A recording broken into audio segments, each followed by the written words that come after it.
Hi, I'm Dawn Cavanaugh, APQS National Education Director.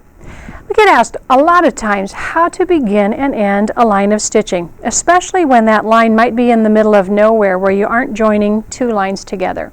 Well, certainly you can use your APQS machine's needle up and down feature to put teeny tiny stitches right in a row to help lock your stitching. Or if you're in an invisible area, you might choose to do some back stitching by moving the machine back and forward subtly to put a tacking stitch there. But if that line of stitching is going to be in the middle of an open area or where two colored threads draw together, it's a little harder to make things look neat and tidy. That's when it's easier to rely on the traditional knot and bury method where you'd put the thread tails onto a needle. So since many people who are machine quilters have never really tried hand quilting before and understand what that's all about, we're going to show you how to do it now.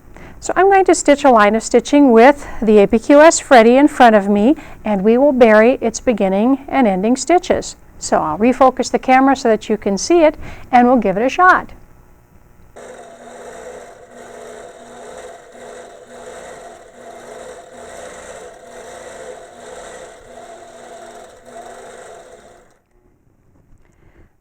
I have just finished the second word of my bury threads example, and I've ended here with the needle in the down position. I have the thread tails left behind from the letter T that I can bury, and I need to bring up the thread tails so that I can end my stitching here. I want a long enough bobbin thread as well as a top thread to do that. The simplest way to do that is to use the APQS machine's needle up and down feature.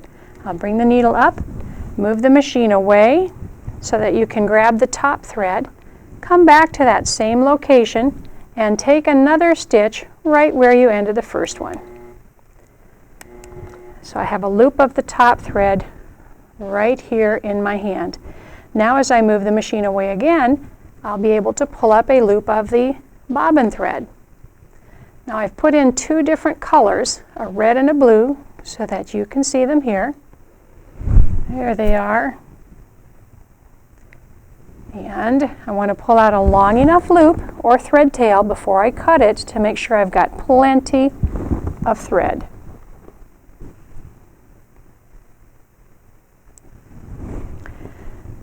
Now that I have cut the loop of bobbin thread and the top thread, of course the top thread is still attached to the machine and the needle, but one of these two thread tails is still attached to the bobbin. As I move the machine away, you'll see that thread disappear since it's still attached to the machine. There it goes. So now we'll refocus so that you can actually see the process to hand bury these threads. Here's a close-up of the type of needle that I personally prefer to use to hand bury my threads. It's got a very large elongated eye so that I have a better chance of getting the thread through there. Now, unlike some hand quilters who tie square knots to bury their thread, I prefer to work more in a French knot type of a system. So I'm going to put both thread ends through that eye at the same time. That's why I want that bigger target. I'm also going to show you a trick that I learned back when I was doing lots of crewel and embroidery work to get both of those threads into that eye at the same time without having to worry about it shredding. So let's see if we can give the camera a chance to refocus on our thread ends. Here's the trick to making that work. Grab both of your thread ends together and take that needle and lay the thread right over the top of the needle. Reach up with your other hand and hold on to that thread as it's wrapped around the needle. Give you a chance to see that there. I'm actually going to pull up a little bit more so that I'm actually making a nice crease in the fold of that thread. It's wrapped over the top of the needle, but it is not through the eye at this point.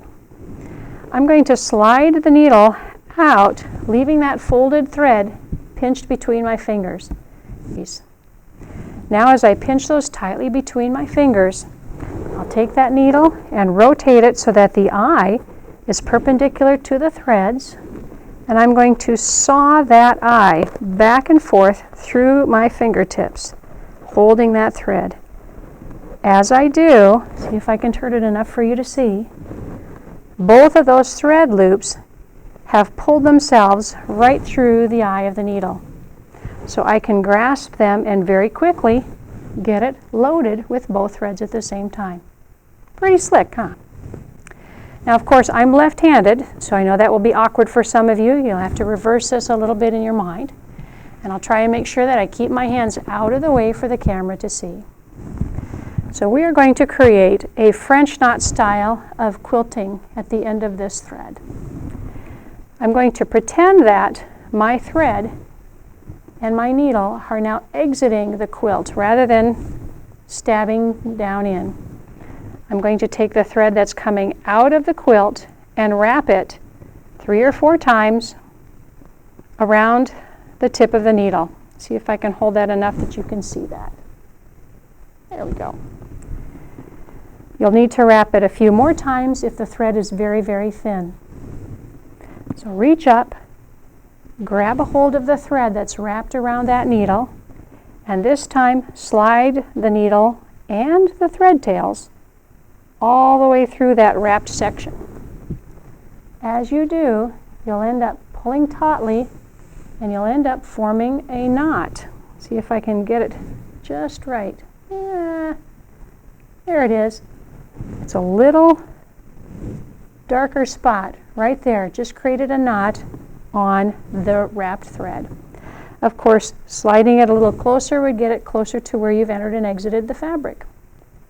So now the next step is pretty easy. I need to take that needle and enter exactly where I ended here. It's about an inch or so from the entry and exit point to my knot. So when I put my needle into the quilt, I want to make sure that when I exit, I'm farther away than that knot is. Otherwise, it'll pop out the other end. I want to make sure that I'm in between the layers of the quilt and not out the backing. Then a little pressure up, and sometimes a fingernail under the tip of the needle can help you grasp it if you're going a long distance. We'll twist that needle up. And now we will pull that thread through. Get my hand out of the way. The knot has now reached the fabric surface. A little gentle tug pulls it all the way through. Now you've buried that knot into the layers of the quilt. All you need to do next is snip the thread tails, and you're good to go. If you have any trouble getting the knot to pop through your surface here, scratch over the knot a little bit with your finger as you continue to tug. That will help open the surface of the quilt a little bit to let that knot penetrate the layers. So that's it. See how nice and clean that ends that line of stitching? No ugly back stitching. Next time you need to have a clean start and a stop, give the knot and the burying a try. Thanks for watching. For more information about APQS long arm quilting machines, visit us on our website at apqs.com or stop by your local dealer to learn more. And be sure to subscribe to this YouTube channel so you receive a notice every time we upload a new video about machine quilting. And join us on our Facebook page. We'd love to see what you're working on. Come join us in the conversation.